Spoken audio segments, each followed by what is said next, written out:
Assalamualaikum warahmatullahi wabarakatuh. Alhamdulillah rabbil alamin. Assalamualaikum warahmatullahi wabarakatuh. Wal mursalin wa ala alihi wa sahbihi ajmain, amma ba'du. Silakan teman-teman yang baru bergabung untuk merinim nama, NIM, kemudian nama, dan menghidupkan kamera. Bagi teman-teman yang memang tidak terkendala dengan sinyal, silahkan wajib menyalakan kamera. Ini pertemuan kita yang kedua sebenarnya ya, yang kedua. Yang pertama kemarin teman-teman mengikuti perkuliahan umum, itu saya anggap pertemuan pertama, dan teman-teman saya berikan tugas untuk meresum ya apa yang disampaikan oleh Profesor Haidar Nasir tentang pengantar ya ke Al-Islam dan ke Muhammadiyah. Jadi apa yang disampaikan oleh Profesor Haidar Nasir insya Allah bisa membantu teman-teman dalam mengantarkan pemahaman teman-teman ya dalam memahami mata kuliah ini, mata kuliah keimanan dan kemanusiaan teman-teman. Sehingga ketika teman-teman memasuki mata kuliah kemanusiaan dan keimanan, teman-teman sudah ada gambaran ya bahwa menjadi seorang muslim itu seharusnya selamat dan menyelamatkan. Salah satu entry point-nya itu ya teman-teman. Jadi kalau Anda muslim yang baik kan disampaikan oleh Nabi, muslim yang baik itu yang muslim yang lainnya itu selamat dari lisan dan tangannya. Jadi lisannya tidak menyakiti, lisannya tidak mengambil hak orang lain. Jadi kalau ada seorang koruptor korupsi, ya berarti dia mengambil hak orang lain. Berarti dia bukan muslim yang baik. Begitupun kalau ada terorisme, kok dia membunuh nyawa orang, berarti dia bukan muslim yang baik. Nah, nanti kita akan bahas lebih jauh kemanusiaan dan keimanan, teman-teman. Baik, senang sekali dengan ketemu dengan mahasiswa anestesi ya. Ini perawat anestesi ya. Iya betul. Betul Pak. Betul Pak. Ya, perawat anestesi. Baru pertama kali ini saya ngajar di anestesi. Biasanya saya ngajar di program Fakultas Fishum yang psikologi, administrasi publik, manajemen itu biasa. Baik, kita perkenalan dulu apa sih yang akan kita pelajari nanti. Nah, saya share screen dulu, kita perkenalan dulu teman-teman.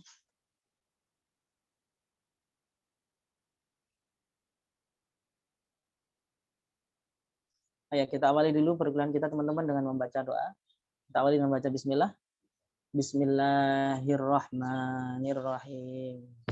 Raditu billahi rabba wa bil islami dina wa bi Muhammadin nabiyya wa rasula rabbi zidni ilma warzuqni fahma amin ya rabbal alamin. Baik. Suara saya masih terdengar jelas ya teman-teman? Iya Pak. Baik, teman-teman bisa melihat di share screen. Perkenalkan, nama saya Muhammad Nurdin Zuhdi. Saya lahir di Lampung, tepatnya Lampung Utara. Dulu Lampung Utara itu Tulang Bawang ya, Tulang Bawang. Di Tulang Bawang, tepat Kabupaten Tulang Bawang.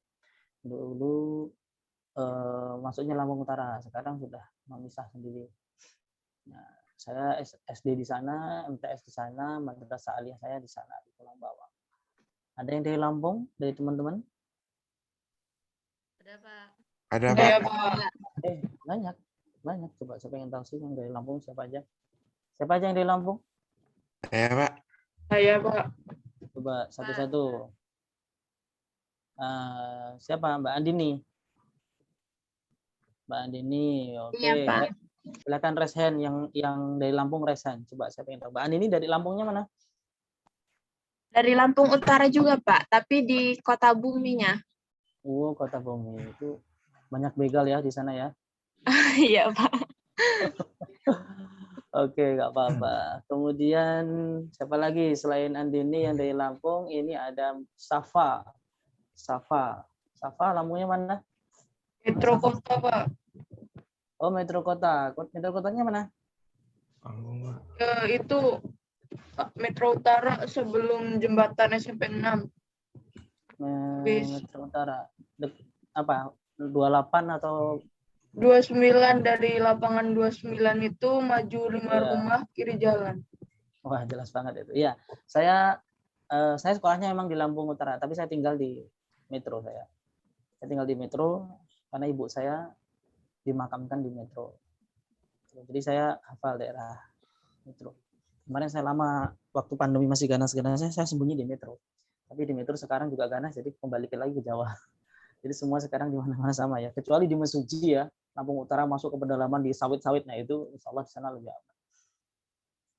Karena pandemi ini ya sifatnya di kerumunan. Gitu. Oke, Mbak Ji, sebentar ya saya reunian dulu ya teman-teman ya, lihat teman-teman ini karena saya udah lama sekali nggak pulang ke Lampung. Jadi denger Lampung itu seneng gitu. Dwi Novita dari mana Mbak Dwi? Dari Kota Gajah, Lampung Tengah, Pak. Oh iya, Kota Gajah. Tapi nggak ada gajahnya ya. Kota Gajah tapi nggak ada Nggak ada, Pak. gajahnya ya. Oke. Baik. Kemudian ada Mbak Dian. Mbak Dian, Lampungnya mana Mbak Dian? Cowok, Pak. Sorry Mas. Sorry Mas Dian. Saya nggak baca yang belakangnya. Ya, Cowok Pak. ya. Mas Dian dari mana Mas? Dari Lampung Barat, Pak. Lampung Barat. Liwa. Iya, dari Liwa. Oh Liwa ya. Berarti Kota Bumi masuk ke sana ya. Way kanan masuk terus ya. Iya, Pak. Oh ya. Baik. Nah, banyak teman-teman kok dari Lampung dan dosen-dosen Unisa di Lampung banyak sekali. Jadi teman-teman kita masih kuliahnya daring. Mungkin sebagian ada yang usaha datang ke Jogja, sebagian masih ada di Lampung. Tapi pastikan teman-teman di Lampung, di Sumatera, di daerah mana-mana ya teman-teman ada yang masih daerah masing-masing ya. Tapi saya mohon pada teman-teman pastikan teman-teman vaksin dulu. Ada yang belum vaksin? Kalau ada yang belum vaksin silahkan vaksin dulu teman-teman. Ya, vaksin itu bagian dari ikhtiar kita untuk mencegah penyebaran pandemi COVID-19 ini teman-teman. Baik, kembali ke slide.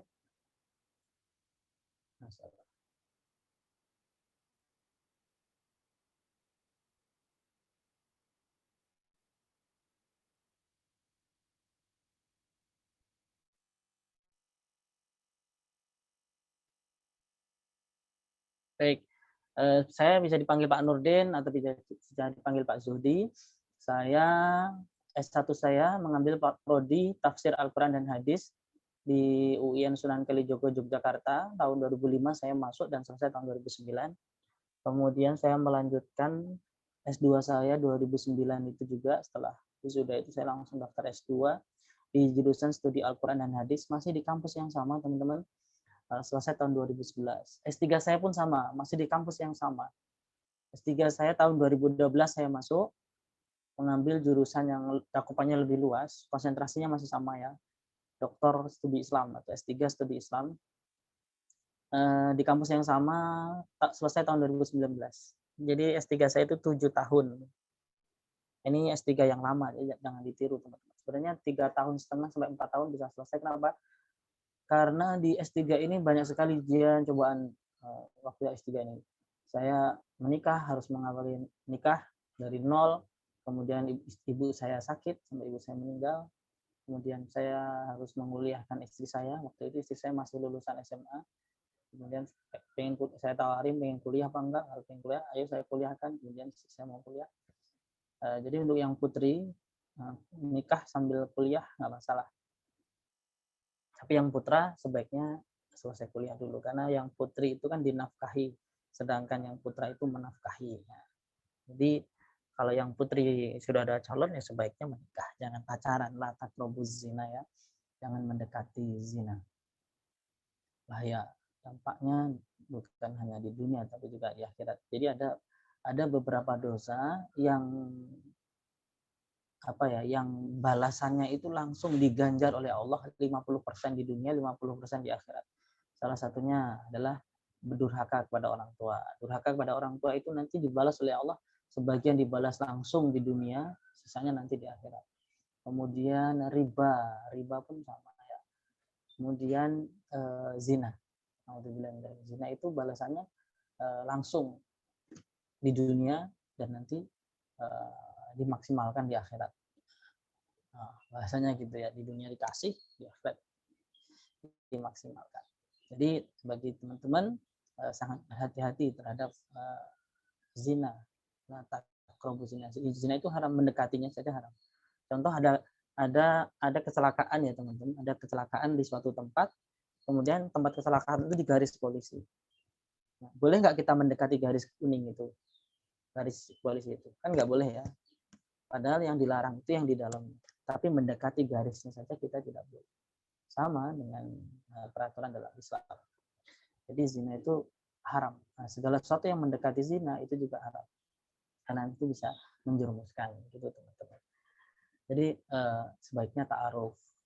Pak, saya nggak mau pacaran lah, saya pengennya ta'aruf. Nah, saya begitu boleh, nggak apa-apa. Itu kemudian saya juga mendalami ilmu pengembangan diri, neurolinguistik program ini, mahasiswa perawat, bidan biasanya tahu ilmu ini, ilmu public speaking ya, bersertifikat dari Florida, Amerika Serikat tahun 2010. Ini riwayat pendidikan saya. Kemudian ini moto saya, teman-teman, saya yakin juga punya moto ya, moto hidup. Al-Hasyr ayat 18, surat ke-59, A'udzubillahi minasyaitonirrajim. Ya ayyuhalladzina amanu taqullaha wal tanzur nafsum ma qaddamat lighad.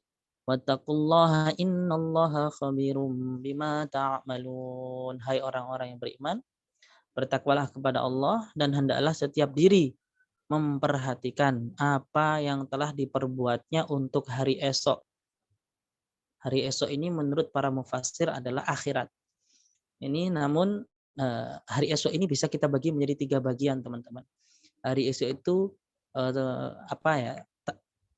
tujuan hidup jangka pendek, jangka menengah, dan jangka panjang. Jangka pendek itu contohnya hari ini saya harus menyelesaikan tugas apa. Hari ini saya mengikuti mata kuliah keimanan, kemanusiaan, dan keimanan. Saya harus mendapatkan ilmu baru. Itu target jangka pendek. Usianya 1 hari, 1 minggu, 1 bulan, atau 1 semester itu jangka pendek, teman-teman. Misalnya semester ini saya harus mendapatkan IPK 3,90 misalnya begitu. Atau 4 misalnya gitu paling tinggi. Nah, itu namanya target jangka pendek. Jangka menengah itu misalnya 1 tahun sampai 5 tahun ke depan. Misalnya saya harus lulus S3, saya harus lulus S1 tepat waktu 3,5 tahun. Nah, itu misalnya jangka menengah. Saya harus sambil berwirausaha, misalnya jualan hijab online misalnya begitu. Itu jangka menengah. Saya harus bekerja di suatu lembaga atau instansi ini, itu jangka menengah. Nah, kalau jangka panjang apa? Usianya itu puluhan tahun sampai meninggal, bahkan sampai akhirat, itu jangka panjang. Itu namanya jangka panjang. Contoh, saya besok ingin menikah dengan seorang yang hafal Al-Quran, agar anak-anak saya menjadi penghafal Al-Quran. Nah, itu jangka panjang. Saya ingin besok menjadi profesor dalam bidang anestesiologi, misalnya begitu. Ilmu keperawatan, misalnya perawatan jiwa, dan lain sebagainya, misalnya itu. Saya besok ingin membangun masjid, 1000 masjid, nah, jangka panjang. Ya, seperti itu teman-teman. Ini hari esok. Wal tangdur nafsu ma qaddamat lighad. Jadi setiap kita itu harusnya memperhatikan apa yang akan kita berbuat untuk hari esok. Dan bertakwalah kepada Allah. Takwa itu takut, taat, hati-hati, hidupnya hati-hati. Sesungguhnya Allah Maha mengetahui apa yang kamu kerjakan, apa yang kita kerjakan. Nah, ini ayat-ayat yang memerintahkan kepada kita untuk mencanangkan mimpi, tujuan, cita-cita, dan target-target hidup, teman-teman. Karena dasarnya ini, kita harus memperhatikan kita itu mau kemana, mau ngapain. Gitu. Saya ngambil jurusan anestesiologi, ya saya mau jadi apa? Kenapa saya kuliah jurusan anestesiologi misalnya? Kenapa saya mengambil Unisa? Kenapa memilih kota Jogja? Tentu saya yakin teman-teman memiliki cita-cita. Teman-teman memiliki tujuan hidup, ya kan? Nggak mungkin tidak. Nah, kalau ada orang yang hari ini tidak memiliki cita-cita, tidak memiliki tujuan hidup, maka dia bagaikan orang yang tersesat. Jadi kita pertama, kalau kita ingin cepat sampai, maka tentukan tujuan kita, baru kita menentukan kendaraannya. Kan begitu ya. Contoh kita mau ke Jakarta. Bagi yang orang luar Jakarta, mau ke Jakarta. Nah, sudah tahu nih mau ke Jakarta. Nah, kita kan tinggal milih mau naik pesawat, mau kereta, mobil, motor, sepeda, atau jalan kaki kan. Nah, karena kita sudah tahu tujuannya. Tapi kalau kita nggak tahu tujuannya, kita bingung. Mau kemana saya? Jadi sehingga kita tidak segera menetapkan kendaraannya. Oh, kita nggak tahu kita mau kemana. Begitu. Jadi tentukan tujuan hidup Anda. Maka Anda akan mudah memilih kendaraan untuk mencapai ke sana. Jadi kuliah anestesi ini sebenarnya bukan cita-cita akhir, tapi kendaraan. Ibarat kendaraan itu ya, ibarat bis, pesawat. Nah, kuliah Anda ini kendaraan. Saya yakin tujuan Anda bukan itu. Tujuan kita apa sih? Kebahagiaan kan, teman-teman? Kebahagiaan untuk semua orang, keberkahan, keridhaan Allah. Nah, Ini kuliah itu hanya kendaraan, teman-teman. Maka tentukan dulu cita-cita Anda, tentukan dulu tujuan hidup Anda yang jelas, semakin cepat sampai, teman-teman. Contoh ketika Anda memesan aplikasi Grab atau Gokar atau Gojek. Pertama yang harus kita isi apa coba? Tujuan kan? Ketika Anda beli tiket pesawat ya misalnya, yang disuruh mengisi aplikasi awal itu atau Anda ditanya pertama oleh pedagang menjual tiket itu adalah tujuan mau kemana? Nah, misalnya mau ke Kalimantan, nah, mau naik pesawat apa? Nah, kita kan harus tahu ada pilihannya itu Sriwijaya, Garuda, Lion Air, ada Batik Air, ada Lion. Terus banyak sekali pilihan di situ. Nah, pilih dulu, kemudian pilih pesawatnya, pilih jam berapa, bahkan kita ditanya mau duduk di kursi nomor berapa. Ya kan? Baru kita nanti berangkat. Begitupun dengan hidup. Jadi tujuan kita harus jelas. Kenapa? Kalau nggak jelas ini teman-teman yang terjadi. Teman-teman bisa melihat di layar yang saya tampilkan ya. Jawaharlal Nehru, mantan Perdana Menteri India pertama, itu mengatakan kegagalan hanya datang ketika kita lupa dengan cita-cita, tujuan, dan prinsip-prinsip kita. Silakan teman-teman ingat-ingat ini. Saya yakin Anda semua memiliki tujuan hidup. Oh, saya pengen menjadi orang yang seperti ini. Bermimpilah besar, kamu akan menjadi orang besar. Para filsuf dunia itu mengatakan begitu. Kalau Anda berpikir kecil, maka Anda menjadi orang yang kerdil, yang kecil. Tapi kalau Anda berpikir besar, Anda akan menjadi orang yang besar. Berpikir susah, hidup Anda nggak akan bahagia. Ya, berpikirlah mudah, maka Anda akan menemukan banyak kemudahan. Karena apa? Karena diri kita itu tidak pernah bisa melampaui pikiran kita. Maka kalau pikiran kita kecil, ya kita akan menjadi orang kecil. Berpikirlah besar, maka kita akan menjadi orang yang besar. Berpikirlah hebat, maka Anda akan menjadi orang yang hebat. Dan jangan takut untuk bermimpi. Mimpi kan gratis gitu loh. Bukan mimpi tidur terus bermimpi, tidak. Tapi mimpi dalam arti dreams, harapan, cita-cita, visi, misi, itu yang saya maksud. Tinggal tancapkan, canangkan, diikat dengan doa, ditulis, tempelkan di ruang belajar, di depan kaca, supaya gampang dibaca. Nah, supaya apa? Supaya kita nggak lupa. Kenapa? Kalau kita lupa, maka kita akan gagal. Begitupun dengan orang yang melupakan prinsip hidupnya. Ya, saya yakin Anda semua memiliki prinsip dalam hidup. Ya, kalau Anda nggak punya prinsip, Anda akan terombang-ambing, mudah ke kanan, mudah ke kiri, mudah ikut sana, mudah ikut sini. Ketika ikut sini bilang A, begitu sini bilang B, nggak punya prinsip. Dan prinsip ini adalah bersumber dari Al-Quran, hadis, dari ajaran agama, juga dari nasihat para guru-guru dan orang tua. Nasihat orang tua itu prinsip. Contoh misalnya, saya berprinsip tidak akan pacaran. Saya maunya ta'aruf. Nanti 2026 saya ta'aruf dan langsung menikah setelah saya sudah selesai ujian skripsi. Nah, itu prinsip. Jadi setampan apapun dia, secantik apapun dia, dengan rayuan semaut apapun itu, nggak akan tergoda. Sampaikan aja. Kalau memang engkau mencintaiku, ya titipkan aja cintamu dalam doa-doamu. Serahkan kepada Allah, jika memang kita jodoh, insya Allah ketemu di pelaminan. Nah, begitu. Dan nggak usah takut kehilangan.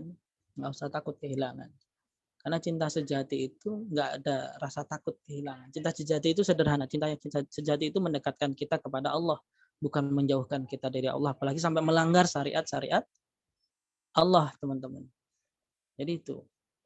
Toh banyak orang yang menikah tanpa pacaran. Toh banyak orang yang pacaran bertahun-tahun ternyata akhirnya nikahnya dengan orang lain, ya kan? Daripada habis tenaga, pikiran, jiwa, perasaan, harta, ya udah, mending semuanya difokuskan untuk meraih cita-cita, tujuan, dan prinsip-prinsip hidup kita. Yakin teman-teman, ini saya sampaikan karena dari zaman Nabi sampai zaman sekarang, gangguan perempuan itu laki-laki dan gangguan laki-laki itu perempuan. Ya. Kenapa saya ngomong begini teman-teman? Karena saya pernah seusia Anda dan Anda belum pernah seusia saya. Jadi ini fakta real, hasil penelitian nyata. Jadi sudahlah, fokus. Ada yang nanya ke saya, Pak Nurdin, saya nggak bisa kuliah, saya lesu rumah. Kenapa saya diputuskan pacar saya, misalnya begitu kan? Saya salah apa Pak? Padahal saya setia, begitu kan? Saya nangis, ya Allah, ngadu ke Allah, ya Allah, saya dosa apa ya Allah? Saya tidak mampu menahan beban ini, ya Allah, nangis. Kata Allah apa? Seolah-olah Allah ngomong gini, kan sudah saya kasih tahu, la taqrabu zina, la taqrabu zina. Ya udah, nah, jangan nangis. Ya, itu jadi prinsip bisa Mas, Mbak. Ya, dan lain sebagainya. Fokus kuliah kita itu. Jadi fokus, ada hal-hal yang sangat penting yang kadang kita terlupakan hanya karena hal-hal yang sepele, termasuk masalah perasaan itu tadi. Padahal masih ada orang tua kita yang berhak untuk kita perhatikan, untuk kita jaga hati, pikiran, dan perasaannya, teman-teman. Nah, tentu kalau Anda gagal, yang sedih orang tua. Kalau Anda sukses, ya orang tua juga ikut bahagia. Nah, ini pentingnya cita-cita. Apa cita-cita saya? Nah, cita-cita saya penulis, dosen, pengusaha. Alhamdulillah ini sudah tercapai. Yang belum ini teman-teman, membangunkan masjid untuk almarhumah mama saya yang meninggal 2 tahun lalu. Hari itu dunia terasa gelap, hari itu dunia terasa runtuh, tulang-tulang di tubuh saya ini terasa nggak ada. Ibu saya meninggal hari Sabtu, tanggal 23 Maret 2 tahunan yang lalu. Habis subuh, teman-teman. Ibu saya meninggal di Lampung, di Metro, di Rumah Sakit Ahmad Yani, di Metro. Saya posisinya di Jogja. Dan saya baru dapat tiket pesawat itu jam 6 maghrib. Dan sampai Lampung sekitar jam 8 malam. Sehingga saya dengan berat hati, dengan ikhlas mengucapkan bismillah, saya bilang dengan keluarga saya yang di Lampung, saya ikhlas bahwa mama dimakamkan segera. Akhirnya jam setengah 10-an itu ibu saya dimakamkan. Sampai sana saya hanya bisa memeluk keranda bekas membawa ibu saya ke makam. Saya tidak bisa memandikan, tidak bisa mengkafani, tidak bisa mensolatkan di depan jenazah ibu saya, tidak bisa memikul kerandanya, tidak bisa menggali kubur dan menurunkan jenazah dan menutupnya dengan tanah menggunakan tangan saya. Saya tidak bisa itu semua. Dan saya ingin ini jangan terjadi pada diri Anda. Ya, jangan terjadi pada diri Anda. Bagi Anda yang pernah atau sudah ditinggal mati, meninggal orang tua, ibu atau ayah, pasti akan tahu rasanya sakitnya seperti apa. Rasanya seperti apa? Rasanya seperti seluruh kesakitan yang ada di muka bumi ini jadikan satu. Sampai hari ini luka itu masih menganga. Sedihnya luar biasa. Bagi Anda yang masih hidup orang tuanya, maka muliakan teman-teman. Jangan sia-siakan. Cium tangannya, ucapkan terima kasih, mohon maaf, dan jangan sakiti. Itu sangat penting sekali. Saya tekankan kepada teman-teman agar apa? Agar Anda punya kesempatan untuk mendapatkan surga di dunia dan surga di akhirat, teman-teman. Siapa? Surga itu di mana? Yaitu di bawah ridho orang tua, baik ayah maupun ibu, teman-teman. Ya, jadi itu teman-teman. Bagi Anda yang orang tuanya masih hidup, maka siap-siaplah. Berita duka itu akan datang. Pasti. Saya tidak nakut-nakuti ya, tapi berita duka itu akan datang. Dan Anda akan menangis dan merasakan sakit apa yang dirasakan oleh orang-orang yang pernah meninggal orang tua.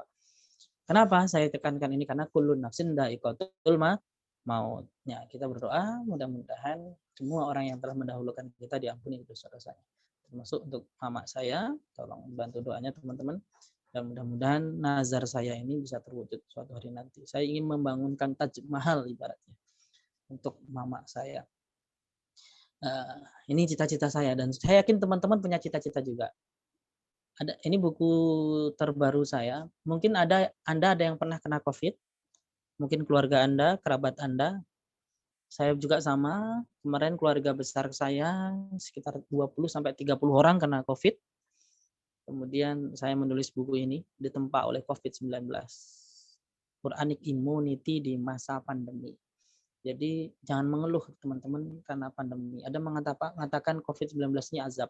Yakinlah teman-teman, COVID-19 ini dikirim oleh Allah untuk menempa kita. Ibarat emas itu, batangan emas itu kalau masih dalam bentuk bahan emas itu belum terlalu bernilai. Tapi setelah ditempa, dipukul, dibentuk, dia akan menjadi perhiasan, nah itu akan mahal. Begitupun manusia. Kita hari ini sedang ditempa oleh COVID-19 agar kita menjadi orang yang lebih hebat, lebih kuat lagi. Teman-teman bisa membaca ini.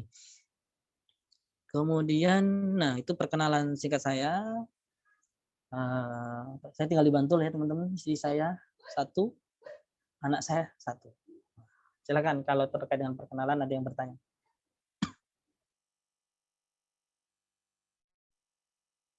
Boleh bertanya, raise hand. Misalnya, saya mau bertanya Pak, begitu. Raise hand saja, nggak apa-apa. Di tengah saya lagi ngomong, teman-teman present nggak apa-apa. Boleh bertanya. Baik, jika belum ada pertanyaan, saya lanjutkan. Apa yang akan kita pelajari sih? Ini capaian pembelajaran kita, teman-teman. Mahasiswa mampu memahami dan menjelaskan tentang kontrak belajar. Belajar yang bukan pelajari, belajar dan ruang lingkup kemanusiaan dan keimanan. Ini harusnya kemarin saya sampaikan di pertemuan awal, tapi belum sempat, maka saya sampaikan di sini, teman-teman. Nah, sebelum ke sini, saya mau menyampaikan ke RPS. Saya sudah share RPS ya, teman-teman. Saya sudah share RPS belum ya? Mas Ferdiansah, saya sudah share RPS belum di grup?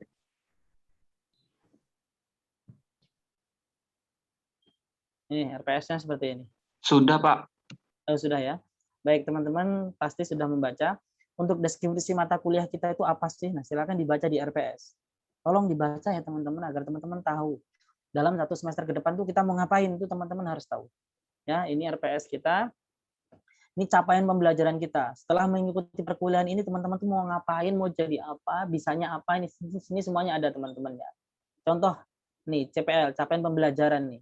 S1 itu sikapnya banyak ya, yang sikap yang lulusan Unisa itu banyak. Sikap pertama itu adalah sikap pertama, bertakwa kepada Tuhan yang Maha Esa, Allah Subhanahu wa taala, dan menunjukkan kepribadian Islami berbasis Al-Qur'an dan Sunnah sesuai dengan paham Muhammadiyah dalam menjalankan tugas berdasarkan agama, moral, etika, dan nilai-nilai kemanusiaan. Kenapa harus sesuai dengan paham Muhammadiyah? Apa ada paham-paham yang lain? Banyak sekali. Di akhir zaman seperti ini, kita di penghujung hari kiamat ini, di penghujung akhir zaman. Banyak sekali itu aliran-aliran paham keagamaan.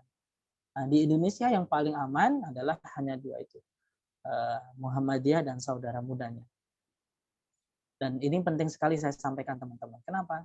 Muhammad itu Nabi Muhammad. Iyah itu ya nisbah, dalam bahasa Arab itu artinya kalau disebut Muhammad, Muhammadiyah berarti pengikutnya Nabi Muhammad. Kalau Anda hari ini menjalankan perintah Allah, menjalankan seluruh sunnah-sunnah Rasulullah, berarti secara tidak langsung Anda sudah Muhammadiyah, pengikutnya Nabi Muhammad. Siapa sih yang nggak mau jadi pengikutnya Nabi Muhammad? Nah, kayak Aisyah, Universitas Aisyah. Aisyah itu diambil dari kata Siti Aisyah, istrinya Rasulullah. Kalau disebut Aisyah, ada tambahan ya nisbahnya, berarti pengikutnya Siti Aisyah. Nah, begitu. Nah, ini menjadi jaminan kita bahwa agar kita itu, jarak kita kan dengan Nabi jauh nih, 1.500 tahun lebih, kurang lebih ya. Dengan Nabi itu 1.400 atau hampir 1.500 tahun kita dengan Nabi. Nah, dengan kita menggunakan kata kunci ini, Muhammadiyah, Aisyah, insya Allah kita minimal kita akan terjaga. Beda kalau Anda kuliah di kampus, misalnya Aisyahnya dibuang, Universitas Yogyakarta. Nah, feel-nya berbeda ketika kita ganti Universitas Aisyah Yogyakarta. Di situ ada jaminan bahwa Anda akan dikenalkan nilai-nilai Islam yang dibawa oleh Nabi Muhammad dan Siti Aisyah. Siti Aisyah. Jadi orang tua Anda setidaknya lebih tenang. Coba dihilangkan. Contoh Universitas Islam Negeri diganti Universitas Negeri. Ya, kan beda feel-nya. Begitupun dengan Unisa. Ya, silakan teman-teman nanti dibaca sendiri selengkapnya di RPS ini, terutama di CPMK 1, CPMK 2 itu teman-teman mampu menjelaskan hakikat nilai-nilai ketuhanan dan kemanusiaan, mampu menerapkan nilai-nilai ketuhanan kemanusiaan dalam kehidupan sehari-hari ya.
Mohon maaf, Pak. Itu Bapak ke off cam kayak ke off. Sorry.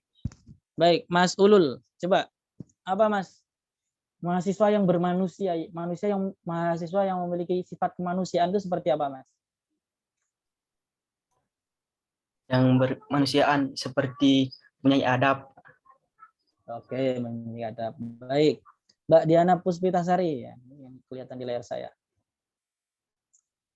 Mahasiswa yang memiliki sifat-sifat kemanusiaan itu seperti apa sih? Punya prinsip yang tetap, nggak berubah-berubah. Bisa.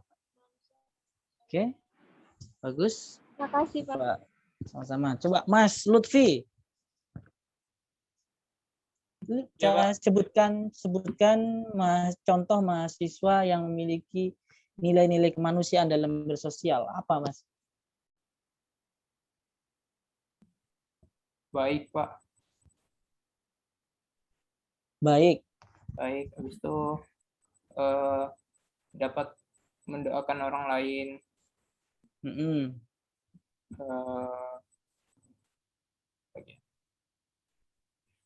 menjaga silaturahmi. Wah, menjaga silaturahim. Oke. Mas siapa ini? Muhammad Firhat. Halo, Mas Muhammad Firhat. Iya, Pak. Dari mana asalnya, Mas? Tadi bagaimana yang tadi sama Lutfi ya, Pak?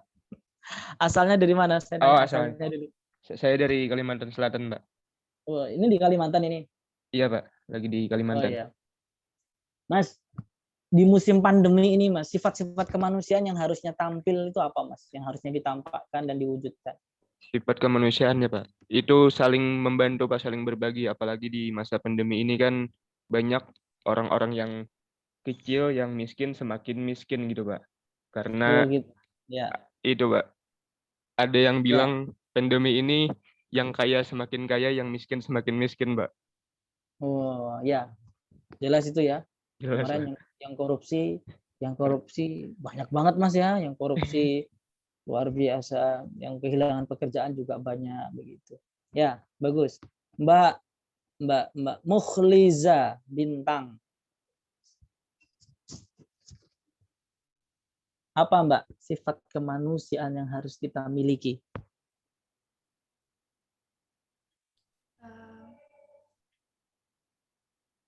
Selain yang disebutkan tadi.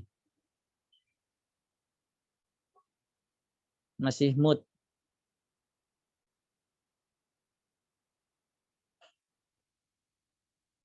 Halo, masih mood? Belum terdengar suaranya? Masih mood, Mbak? Mbak Mukhliza?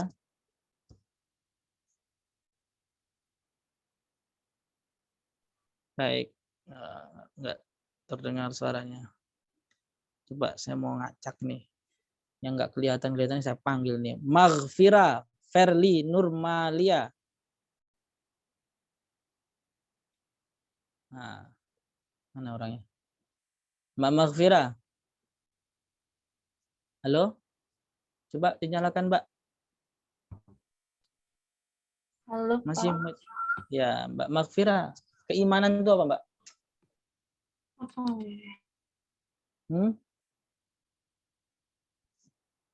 Keimanan yang Anda tahu, yang Anda pikirkan itu apa? Keimanan.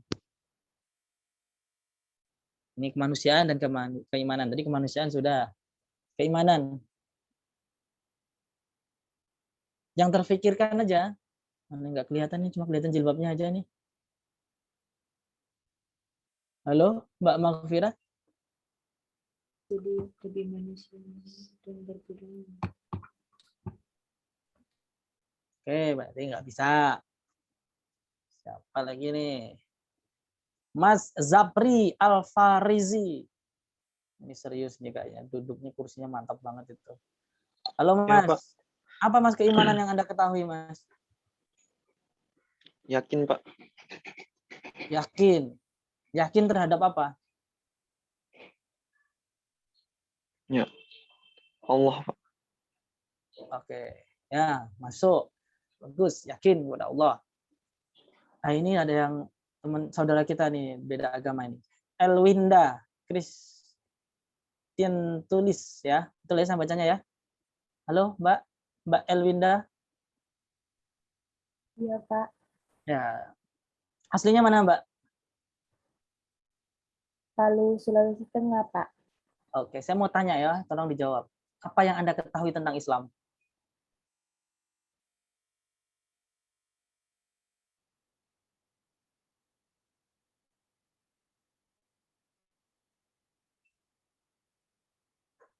Yang Anda ketahui aja tentang saudara Anda yang Muslim, tentang agama Islam, yang Anda ketahui apa? Sebutkan 1-2 kata kunci aja. Kepercayaan. Ya, itu iman kepercayaan. Saya bukan tanya tentang iman, tapi tanya tentang Islam. Apa yang Anda ketahui saja, nggak usah baca Google, nggak usah baca slide. Udah Anda lihat saya, Mbak Elwinda. Nah, lihat saya. Oke. Apa yang Anda kenal tentang Islam? Anda udah mengenal Islam kan? Walaupun Anda Kristen ya. Nah, jadi di Unisa itu nggak ada yang memaksa Anda untuk masuk Islam, itu nggak ada. Karena kita meyakini bahwa la ikraha fiddin, tidak ada paksaan dalam agama. Tapi kita akan mengenalkan agama kita seperti apa. Nah, saya ingin tahu apa yang Anda sudah kenal tentang Islam, Mbak. Selama ini, sejauh ini Anda sudah mengenal tentang Islam itu apanya yang Anda kenal? Coba sebutkan kata kunci. 2 aja, Mbak. Mbak Elwinda. Masjid, Pak. Misalnya begitu. Masjidnya banyak, Pak. Berhijab, Pak. Sarungan, Pak. Nah, gitu loh maksud saya. Apa, Mbak, yang Anda Mengajarkan kebaikan, Pak. Oh, mengajarkan tentang kebaikan. Contohnya apa, Mbak? Kayak saling membantu gitu, memberi. Terus, memberi. Anda pernah merasakan bantuan dari saudara yang Muslim? Tetangga? Iya, mungkin? pernah, Pak. Apa itu, dalam bentuk apa? Kayak contohnya kayak misalnya kalau kita udah merantau ke kota orang gitu, ada teman yang sama yang Islam membantu kita, kayak contohnya itu kayak memberi makanan gitu, Pak. Oke, Berbagi. ya. Betul, bagus. Ya, dalam Islam memang ta'awun ya, saling tolong menolong itu sangat dianjurkan dalam Islam. Baik, saya nyoba ini. Baik, saya acak lagi nih biar nggak ngantuk ya.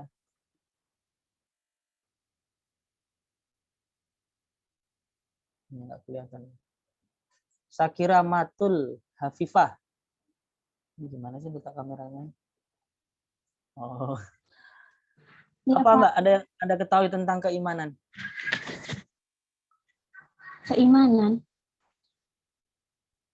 Keimanan itu percaya atau diyakini dengan hati, diucapkan dengan lisan, dan dilaksanakan dengan anggota badan. Nah, sip, bagus. Wa amalun bil arkan ya, dibuktikan dalam bentuk perbuatan. Baik. Nah, saya kira itu ya tentang keimanan dan kemanusiaan. Coba kita lihat sih apa sih keimanan kemanusiaan. Kita lihat teman-teman kalau sudah membaca pasti tahu. Yang nggak membaca berarti nggak tahu. Makanya kalau Anda ingin tahu membaca, yang sudah saya share itu bisa Anda baca, teman-teman. Sudah ada itu kan, saya sudah nge-share ya. Nah, nanti saya share modulnya juga. Nah, kemanusiaan dulu teman-teman. Kemanusiaan adalah tentang nilai-nilai yang dianut oleh manusia dalam kaitannya hubungannya dengan sesama manusia. Coba teman-teman lihat ke share screen ya. Seperti apa? Toleransi, welas asih, cinta kasih, tolong menolong, gotong royong, mendahulukan kepentingan umum, dan banyak lagi yang lainnya. Jadi kalau hari ini ada orang nggak mau toleransi, nggak welas asih, nggak cinta kasih, nggak mau tolong menolong, nggak mau gotong royong, maka dia akan keluar dari hakikat kemanusiaan. Karena kalau dia disebut sebagai manusia, harusnya dia memiliki sifat-sifat seperti ini, teman-teman. Toleransi. Kalau ada orang hari ini membenci, berantem, tawuran hanya karena beda bendera, ya, hanya karena beda bendera, hanya karena beda pilihan, hanya karena beda misalnya rakaat sholatnya harus berantem, maka dia keluar dari sifat kemanusiaan.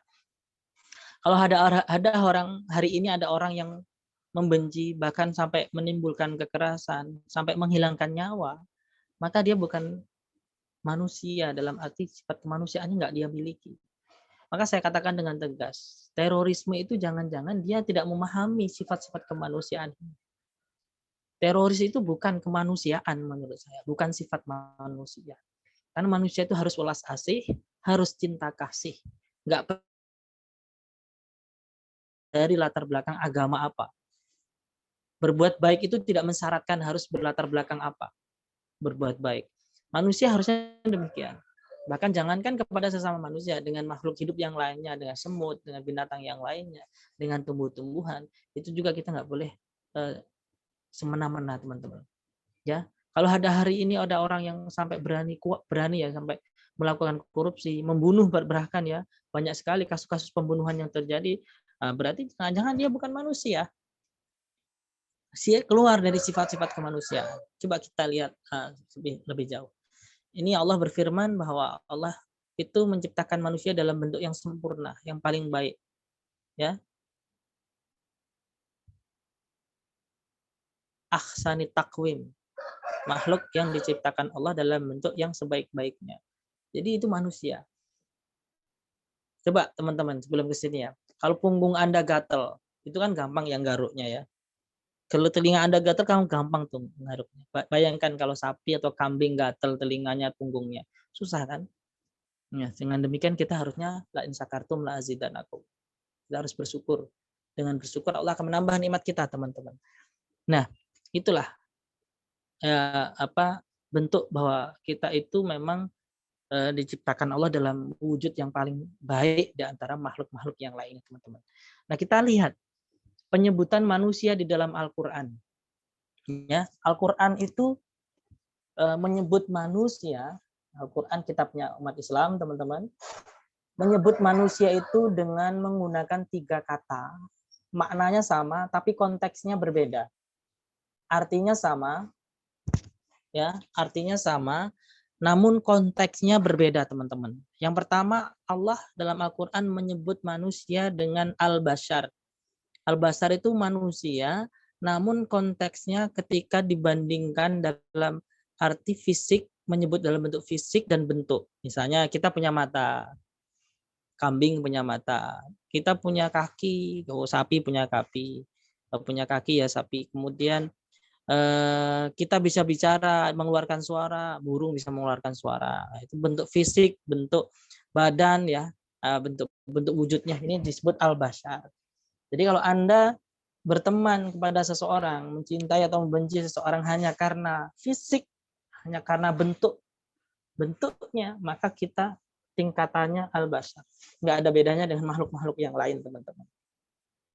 Nah, kemudian yang kedua, anas. Anas itu adalah makhluk yang ketika dia bersosial, bergantung satu sama lain, saling menghargai, saling menghormati. Seperti sifat-sifat kemanusiaan yang di awal tadi sudah saya sebutkan, teman-teman. Jadi, kalau hari ini ada orang yang bisa hidup sendirian, berarti dia bukan manusia. Pasti dia akan bergantung sama orang lain. Pasti. Nggak mungkin nggak. Bisa nggak teman-teman kuliah sendiri, jadi mahasiswa sendiri, jadi dosen sendiri, nanti bikin soal ujian akhir semester sendiri, nanti koreksi sendiri, ngasih nilai sendiri. Nanti wisuda sendiri, mau bikin ijazah sendiri, jadi rektor sendiri. Kan nggak mungkin, nggak bisa. Berarti kita manusia. Dan kalau kita ingin disebut manusia, berarti kita bergantung dan saling membantu, saling menolong, saling menghargai, saling menghormati, walas asih kepada sesama manusia. Nah, kalau itu nggak dimiliki, jangan-jangan kita bukan manusia. Jangan-jangan. Nah, tingkatan yang paling tinggi adalah al-insan. Al-insan ini makhluk ketika dia menggunakan akal, menggunakan hati dan pikirannya dalam bertindak, dalam berbicara. Nggak sembarangan, nggak ngawur. Baru dia disebut al-insan, manusia. Al-insan itu manusia yang berakal. Jadi kalau hari ini ada orang yang nggak menggunakan akalnya, jangan-jangan dia bukan manusia. Karena letak esensial yang paling utama, teman-teman ya, perbedaan manusia dengan binatang itu letaknya di akal. Ya. Letaknya di akal. Coba secara fisik ya, binatang yang mendekati kita apa? Coba jawab. Secara fisik, secara bentuk binatang yang menyerupai manusia. Apa, Mas? Monyet, Pak. Monyet. Kera ya, atau bahasa kasar Jawanya itu ketek. Ya, ketek. Jadi kita itu mirip dengan ketek. Kita itu mirip dengan kera. Tapi yang membedakan apa? Akal. Akal kita, Mas, hati dan pikiran kita. Yang membedakan dua lah, akal sama ekor ya. ekor. Jangan-jangan ada yang punya ekor? Nggak ada ya? Nah, yang membedakan di situ. Bentuknya hampir sama kita dengan monyet, dengan orangutan ya, atau yang nggak punya ekor, yang ekornya kecil itu beru. Monyet yang ekornya kecil itu loh. Mirip dengan monyet, jenisnya jenis monyet, jenis kera. Itu mirip dengan kita ya, jalannya juga mirip gitu. Nah, yang membedakan apa? Akal kita. Akal kita yang membedakan. Nah, dengan akal itulah manusia nanti bisa membedakan mana yang baik, mana yang buruk, mana yang jahat, mana yang enggak jahat, mana yang haram, mana yang wajib, mana yang larangan, mana yang perintah, mana yang harus dikerjakan, mana yang harus ditinggalkan. Ini dengan akal itu manusia bisa membedakan itu, sehingga dia tidak melanggar rambu-rambu sembarangan.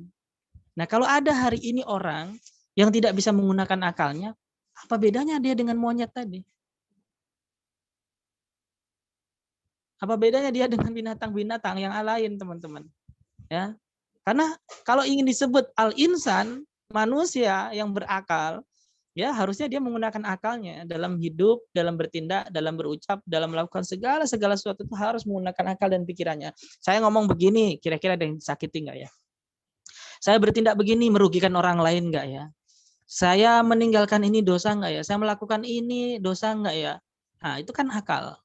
Nah, kalau nggak bisa, berarti kita nggak ada bedanya dengan monyet itu tadi. Maka betapa banyak hari ini ya teman-teman, ada orang yang ngaku sebagai manusia. Ada orang yang mengaku sebagai manusia, tapi hakikatnya dia bukan manusia. Banyak sekali itu ngaku manusia pakai dasi, ya, pakai jas, tapi dia korupsi. Dia korupsi. Apa bedanya dia dengan monyet? Mohon maaf ini kasar, tapi ini bentuk kekecewaan kita, kritik kita kepada orang-orang yang merusak muka bumi, alam sosial dan alam lingkungan ini. Udah tahu narkoba itu haram, tetap dipakai. Akalnya di mana? Jangan-jangan dia hanya ngaku-ngaku manusia, udah tahu membunuh itu dosa, masih dilakukan ya. Beberapa waktu yang lalu pembunuhan yang di Subang, Jawa Barat ya, seorang ibu dan anak yang ditemukan di bagasi mobil Alphard. Sampai hari ini belum ketahuan siapa pelakunya. Bahkan ada pembunuhan mutilasi itu, Masya Allah, kepalanya, tangannya dibuang di tempat yang terpisah. Ini manusia atau bukan? Setahu saya nggak ada tuh binatang yang memutilasi saudaranya sendiri itu. Sesama monyet memutilasi monyet yang lainnya itu. Saya nggak tahu. Jangan-jangan kita kalah dengan monyet ya. Monyet aja yang binatang aja nggak memutilasi saudara-saudara sesama monyetnya. Manusia berani coba. Seperti pembunuhan yang di Kediri itu. Ya. Hanya karena permasalahan sepele. Terus yang di Kebumen sekitar 3 atau 4 tahun yang lalu ada keluarga itu 5 orang dibunuh, dikuburkan satu tempat. 5 tahun kemudian baru ketahuan. Ya, baru ketahuan. Dicari-cari nggak ketemu. Salah satunya guru, muridnya nyari-nyari nggak ketemu. Ternyata ditemukan oleh tukang kebun ketika membersihkan halaman belakang rumah. Belakang halaman rumah ditemukan tengkorak. Ketika digali ternyata ada 5 tengkorak. 4 atau 5 saya agak lupa. Nah, mungkin teman-teman bisa cek tuh di Google itu, berita itu. Ternyata dia dibunuh hanya gara-gara warisan tanah 200 sampai 300 meter. Nah, berarti jangan-jangan dia bukan manusia. Udah tahu musim pandemi ini yang miskin semakin miskin ya tadi. Yang kaya semakin kaya, masih aja berani korupsi. Bantuan sosial dikorupsi ya. Menteri Sosial sebelum Tri, Bu Tri kan, Bu siapa? Pak Julian Batubara. Akhirnya jadi tersangka. Ini manusia atau bukan sebenarnya? Ngakunya berpendidikan, ngakunya beretika, bermoral, ngakunya wakil rakyat, tapi menipu rakyat, mengkayakan diri sendiri, serakah. Jangan-jangan ini bukan manusia. Ini kritik tajam, teman-teman. Jangan-jangan dia al-basar, hanya fisiknya saja bentuknya mirip manusia, tapi hakikatnya dia jauh lebih buruk daripada binatang. Binatang aja nggak tahu korupsi kan ya, nggak tahu mengkayakan diri ya. Nah, maka sebab itu Anda sendiri yang tahu. Anda hari ini masuk yang al-basar, an-nas atau al-insan. Ayo kita berlomba-lomba menjadi al-insan. Baik. Ini keimanan. Apa sih keimanan? Nanti kita korelasikan kemanusiaan dan keimanan. Keimanan adalah tadi sudah disebutkan, kepercayaan atau keyakinan. Secara istilah apa? Kepercayaan tentang adanya Allah, sekaligus membenarkan apa saja yang datang dari Allah dengan cara meyakini dalam hati. Tadi sudah disebutkan tadi, bagus sekali, al-imanu ma'rifatun bil qalbi, yang meyakini dalam hati, Wa qaulun bil lisani, mengucapkan dengan lisan, wa amalun bil arkan, dan mewujudkan dalam bentuk perbuatan, membuktikan. Seperti Deddy Corbuzier waktu beliau menyatakan masuk Muslim. Pertama dia makrifat dulu, yakin dulu hatinya. Cara yakinnya bagaimana? Dia sendiri mengakui belajar Islam 2 tahun sebelum syahadat. Sekitar 2 tahun. Baru dia setelah yakin, tingkatan yang kedua adalah mengucapkan dengan lisan. Dia datang ke Jogja, ke Sleman, di pondok pesantrennya Gus Miftah, disahadatkan di sana. Habis itu nggak cukup amalun bil arkan, membuktikan dalam bentuk perbuatan. Kemudian Deddy Corbuzier sholat Jumat pertama. Nah, dibuktikan dalam bentuk perbuatan. Iman itu seperti cinta Anda kepada seseorang. Sebelum Anda mengungkapkannya, Anda kan harus yakin dulu kan? Oh yakin, ini calon istri saya. Yakin dulu. Istikharah dulu. Timbul keyakinan yang mantap sekali. Istikharah kan begitu. Kalau dia memang baik untuk aku, maka dekatkanlah. Jika dia tidak baik untukku, maka jauhkanlah. Nah, ya Allah, bukan ya Allah, jika memang dia jodohku, dekatkanlah. Jika tidak, mohon ditinjau kembali ya Allah, karena saya tidak mau kehilangan dia. Bukan begitu ya teman-teman. Jadi makrifat dulu, yakin dulu. Habis yakin, kemudian diucapkan dengan lisan. Mbak, Mas, maukah engkau menjadi pendamping hidupku? Misalnya begitu. Ya, perempuan boleh makrifat. Baru amal bil arkan. Buktikan dalam bentuk perbuatan, datangi keluarganya, orang tuanya, khidbah.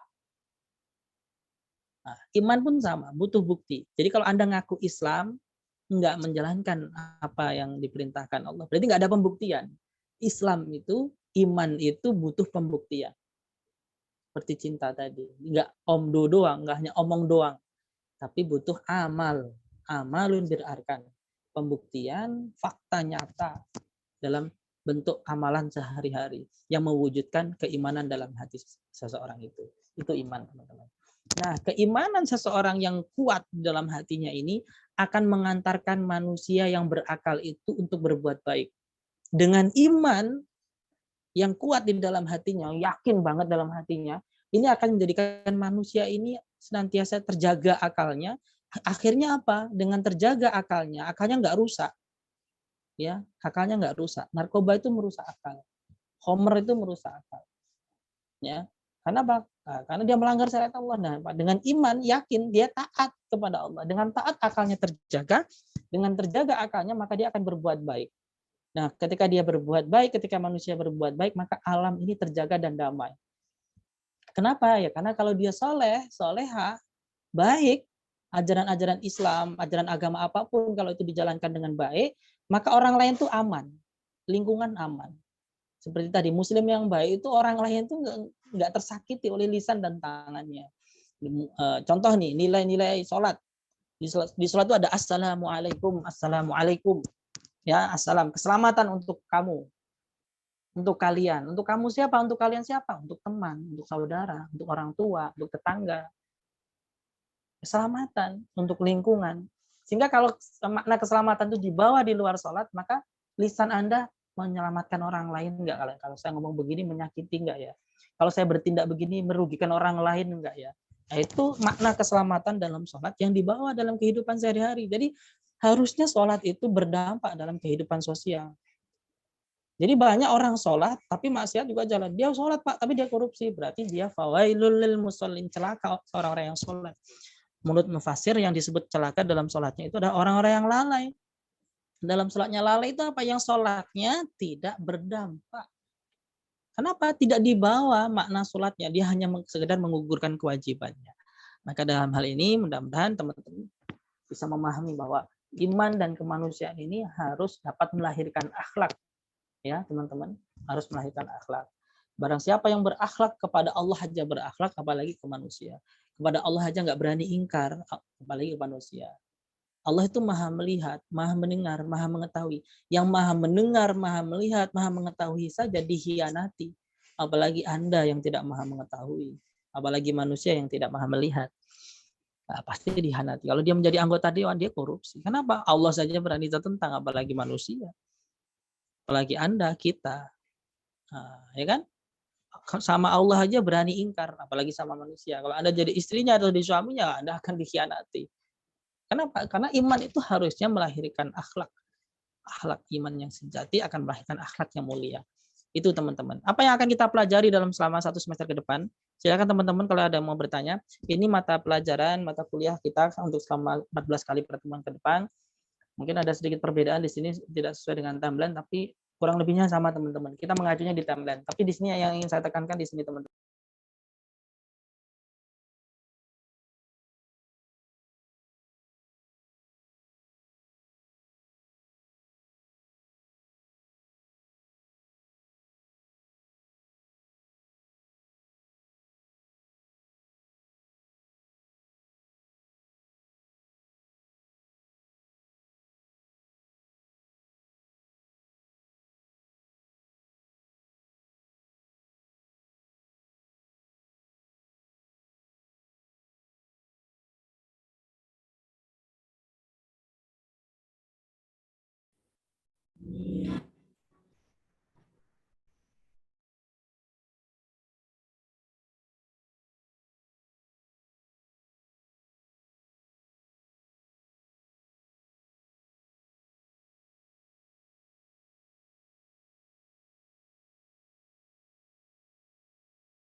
Mohon maaf Bapak, mic-nya ke mute.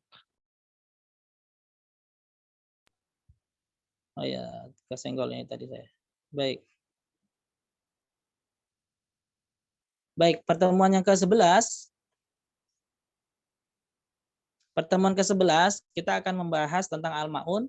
Al-Ma'un ini salah satu surat yang ada di juz ke-30, juz amma ya teman-teman. Ini salah satu surat yang mendasari berdiri dan berkembangnya Muhammadiyah. Ya teman-teman. Tentu teman-teman kalau melihat film Sang Pencerah, itu teman-teman melihat bagaimana murid-murid santri-santrinya Kiai Haji Ahmad Dahlan itu diajarkan surat Al-Ma'un sampai berbulan-bulan. Suatu hari sang murid ini bertanya kepada Kiai Haji Ahmad Dahlan, Kiai kok Al-Ma'un lagi? Gitu. Kami semua sudah hafal Kiai, kami bosan lah, kurang lebih begitulah bahasanya. Kami ingin pindah surat, kenapa kok hanya Al-Ma'un saja yang diajarkan? Kenapa kita tidak pindah surat? Karena kita sudah hafal. Kemudian ditanya balik oleh Kiai Haji Ahmad Dahlan sekitar 108 tahunan yang lalu. Ya, sekitar 100 tahun yang lalu.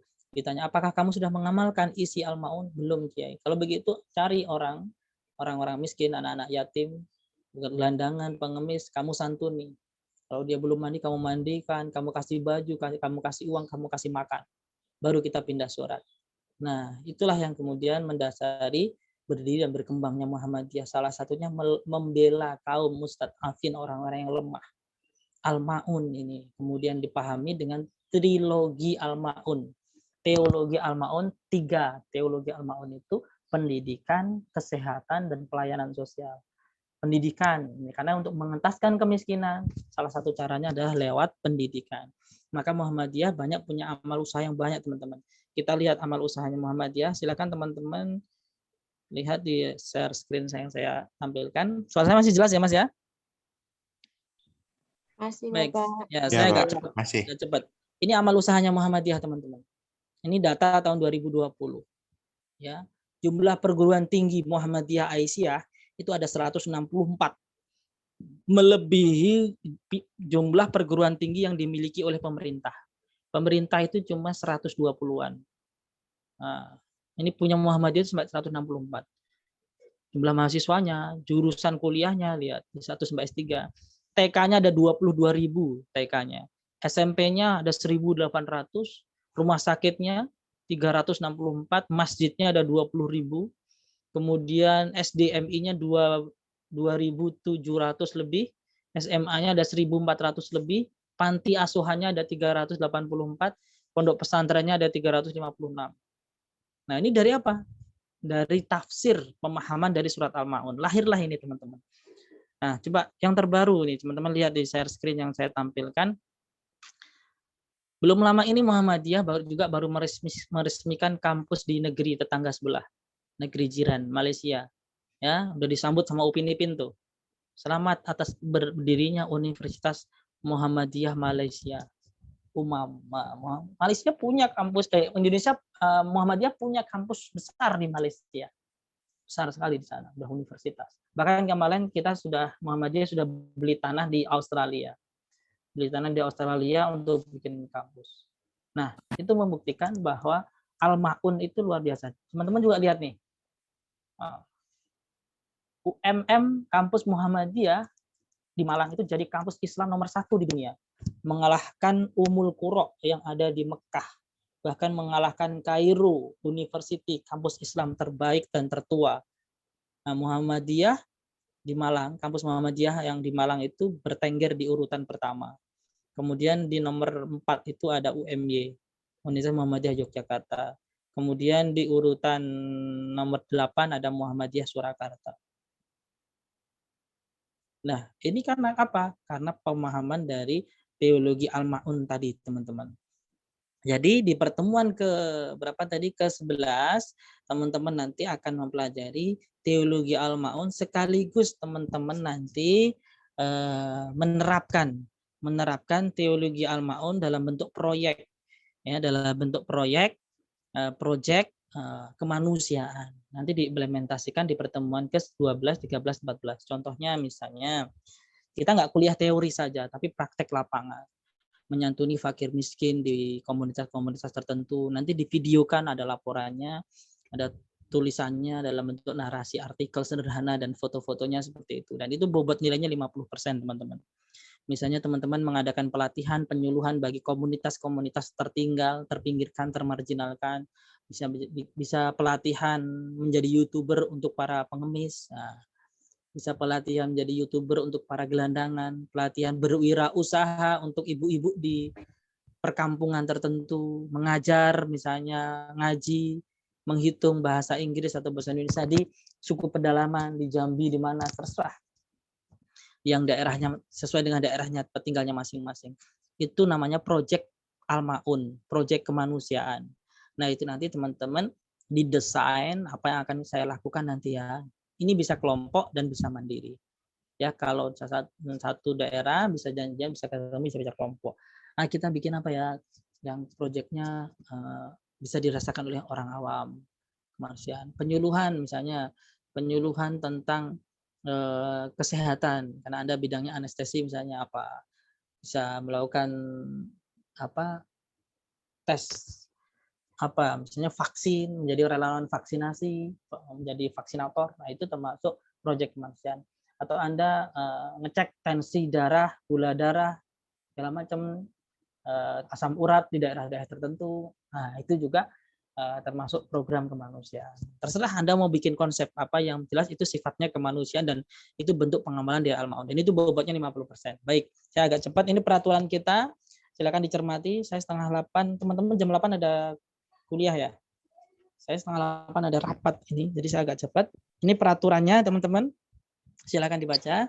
Yang kurang bisa ditambahkan, yang kebanyakan bisa dikurangi. Ini metode perkuliahan kita selama 14 kali pertemuan ke depan, tatap muka, Zoom, Google Meet, dan e-learning Unisa atau ada lensa Unisa. Namun kita tidak, setiap kuliah tidak harus menggunakan Zoom. Zoom itu boros sekali teman-teman. 1 jam bisa hampir 1 giga.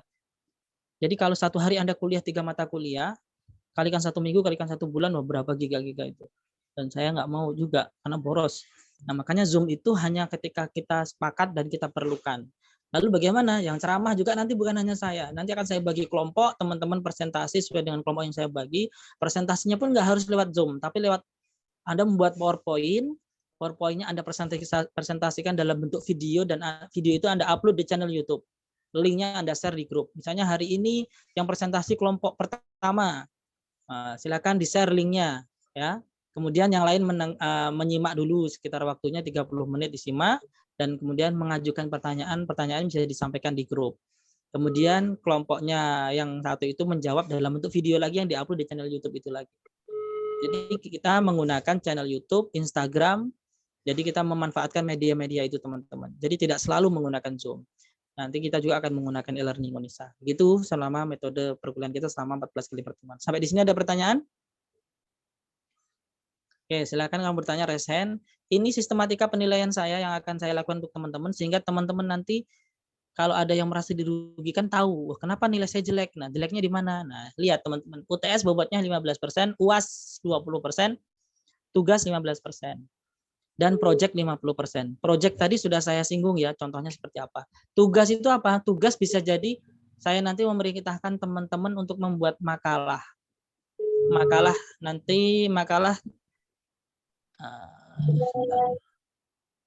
nah, makalahnya itu nanti bisa makalah yang dipresentasikan dalam bentuk video tadi yang saya singgung tadi, itu makalahnya, template-nya sudah saya siapkan, teman-teman tinggal mengikuti template-nya. Kemudian temanya nanti juga saya pilihkan. Kemudian kalau tugas itu dikerjakan dengan baik, itu saya anggap dengan tugas, atau tugas itu juga kalau udah dikumpulkan nih, itu saya anggap tugas, kemudian direvisi, revisinya itu bisa saya anggap sebagai UTS. Jadi UTS-nya tidak harus mengerjakan soal. Bisa jadi merevisi tugas yang sudah dikumpulkan. Bisa jadi, atau tetap UTS itu dalam bentuk soal, kemudian tugas tersendiri. Tugasnya bisa jadi juga bagian dari proyek. Contohnya, proyeknya, laporannya dalam bentuk rekaman video kayak vlog yang diupload di YouTube. Kemudian sekaligus ditulis dalam bentuk narasi. Pengalaman Anda selama menerapkan Al-Ma'un di masyarakat tertentu dalam bentuk tulisan dan dilampirkan foto-fotonya. Nah, itu nanti bisa saya anggap sebagai tugas. Nanti selebihnya akan saya susulkan ketentuan-ketentuan terkait dengan tugas ini, teman-teman. Tapi sistematikanya ini. Sampai di sini ada pertanyaan? Silakan kalau ini pertanyaannya boleh resen. Ini etika menghubungi dosen, saya yakin teman-teman bisa mencari sendiri. Kemudian terakhir, bila kau tak tahan lelahnya belajar, maka kau harus menahan perihnya kebodohan. Ini kata Imam Asy-Syafi'i. Jadi kuliah itu harus siap menderita demi kemuliaan. Namun tetap enjoy melakukannya, jangan karena terpaksa. Tapi ini sebagai motivasi kita bahwa belajar itu memang melelahkan, tapi jauh lebih lelah kita kalau nggak mau belajar. Ya, kuliah itu mahal, tapi jauh lebih mahal hidup kita kalau kita tidak kuliah. Jadi jangan putus asa, jangan bermalas-malas, teman-teman. Karena derajat kemuliaan itu hanya bisa dicapai melalui ilmu pengetahuan. Maka belajarlah dengan sungguh-sungguh, teman-teman. Ya, ini pesan Imam Syafi'i. Kemudian Allah berfirman, yarfa'illahu alladziina aamanu minkum walladziina utul ilma darajat. Niscaya Allah akan meninggikan orang-orang yang beriman di antara kamu dan orang-orang yang diberi ilmu pengetahuan beberapa derajat. Bukan hanya satu derajat, beberapa derajat, banyak. Sehingga orang yang kuliah dan orang yang nggak kuliah itu berbeda. Berbeda. Ya, baik. Saya kira itu yang bisa saya sampaikan. Jika ada pertanyaan, silakan. Silakan jika ada pertanyaan, 1, 2. Bisa menuliskan di kolom chat atau langsung raise hand sebelum kita tutup. Silakan teman-teman, kalau ada yang bertanya.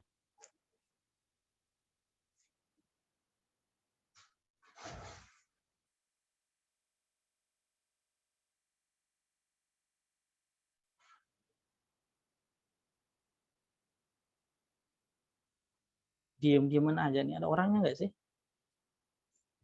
Orang 70 nggak ada yang bersuara, 72. Silakan udah bertanya. Nggak harus tentang materi ini, apalah gitu. Masalah pribadi aja boleh kok.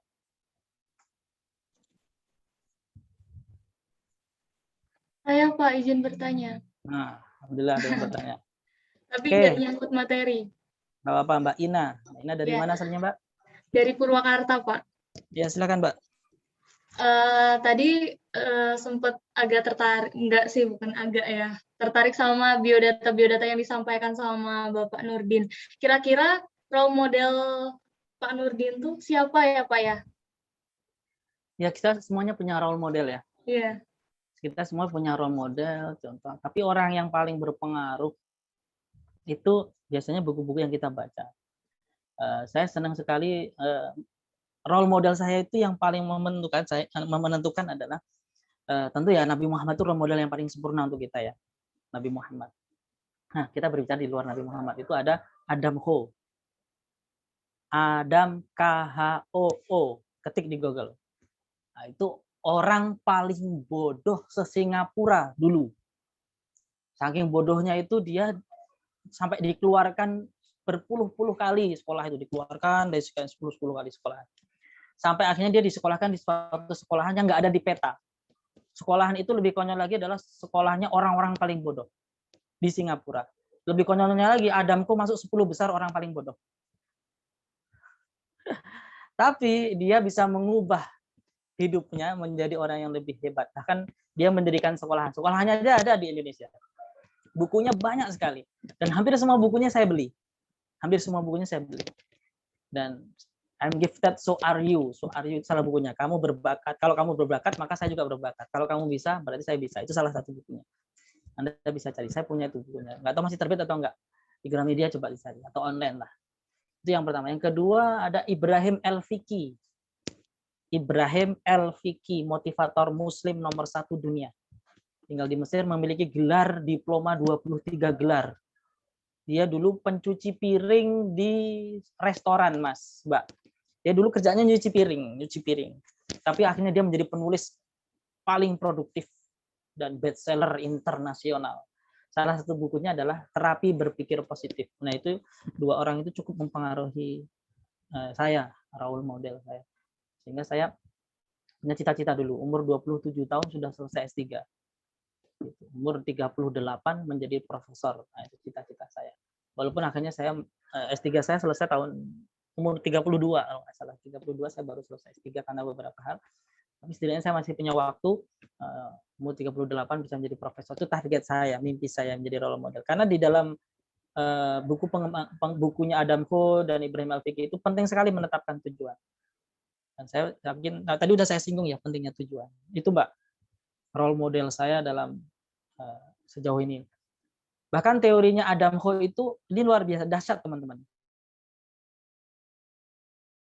Ya, ini pengalaman saya. Nah, nggak apa-apa, ini pertanyaan bagus. Silakan baca pemikirannya Adam Ho di Google. Nah, teorinya Adam Ho dalam meraih cita-cita itu saya terapkan ketika saya mengambil S2. Waktu saya mengambil S2 itu rata-rata 2 tahun. Saya bisa menyelesaikan S2 saya dalam waktu 1 tahun 6 bulan 16 hari. Dengan nilai semuanya A, paling kecil amin. Nah, itu yang dipakai Adam Ho, saya pakai teori itu. Salah satunya membuat mind map. Belajar menggunakan mind map. Nah, kemarin teman-teman udah bikin mind map ya? Ya, udah belum? Waktu saya suruh resume, pakai mind map enggak? Sudah belum sih? Belum, Pak. Belum. Coba teman-teman cari mind map. Jadi, coba sebentar. Teman-teman belum ada kuliah kan ya? Nah, ini pertanyaan yang bagus. Contoh mind map. Bentar.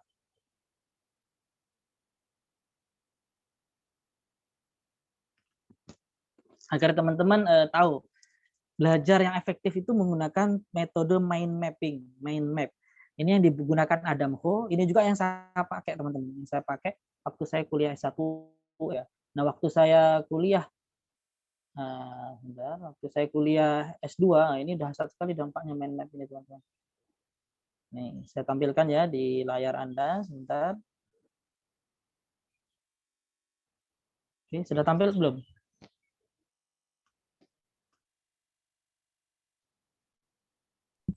Belum, Pak. Nah, belum. Nah, ini contoh mind map. Tampil belum?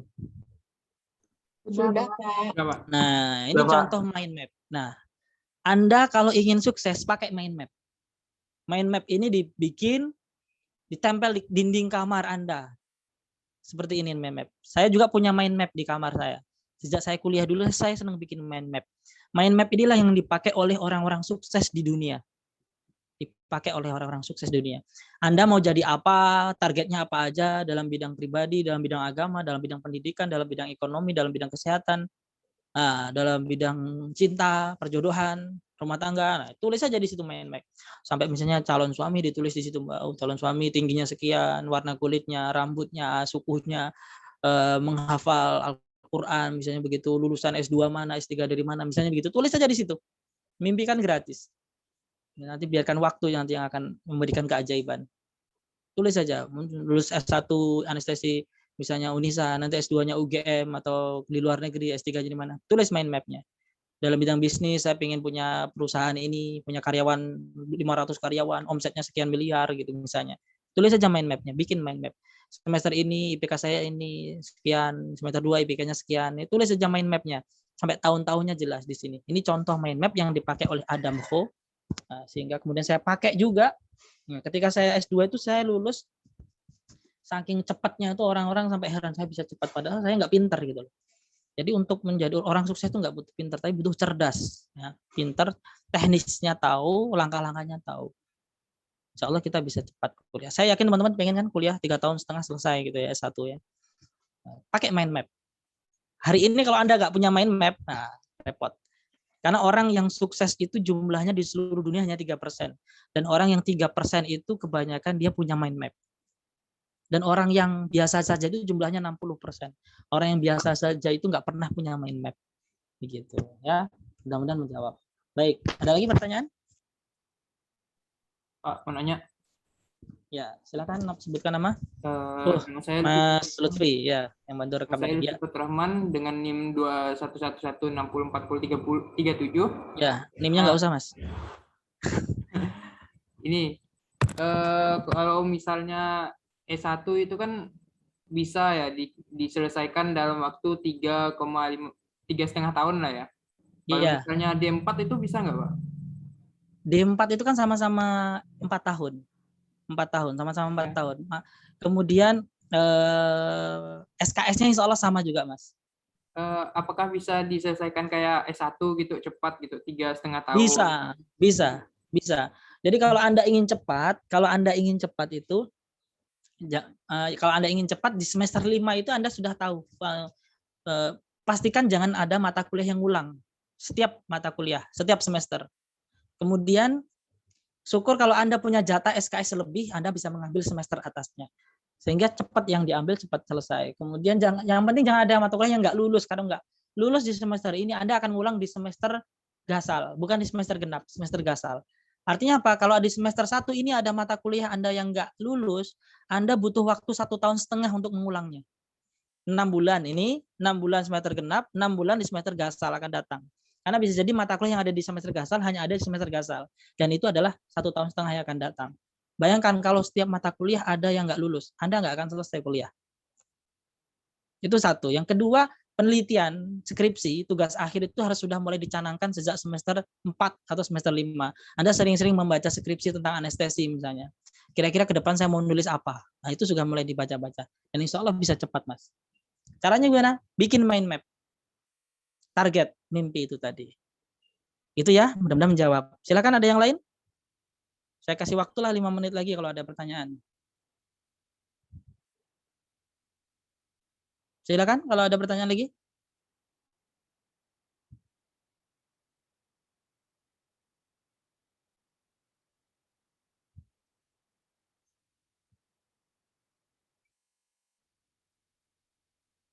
Silakan. Ada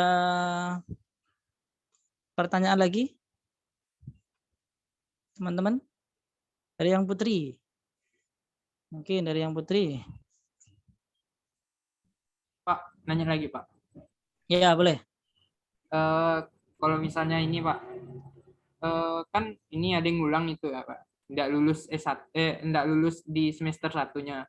Itu semester 2-nya ditunda dulu atau ini, Pak, Enggak. tetap lanjut dulu? Tetap lanjut. Semester 2. Oh, jadi ngulangnya di tahun depannya gitu ya? Iya, di semester gasalnya. Jadi pas semester gasal kita nggak lanjut ke ini semester 3 dulu. Lanjut semester 3, tetap lanjut semester 3, tapi ada satu mata kuliah yang ngambil di semester 1. Oh, jadi kayak sambilan gitu ya, Pak? Iya, jadi nggak kayak sekolah. Nggak kayak sekolah. Udah sekolah di kelas 3 nggak bisa mengambil mata pelajaran ada di kelas 1, itu nggak bisa. Tapi kalau di kuliah bisa. Anda walaupun ada semester 8, Anda bisa mengambil mata kuliah di semester 1 itu bisa. Bisa. Dan nanti akan tahu lah. Sepertinya ada kolom chat. Ini terakhir saja. Assalamualaikum, Bapak izin bertanya, kalau ada nilai yang tidak mencukupi mungkin di akhir, apakah ada prosedur yang harus dilakukan? Ya, ada nanti kalau ada semester antara.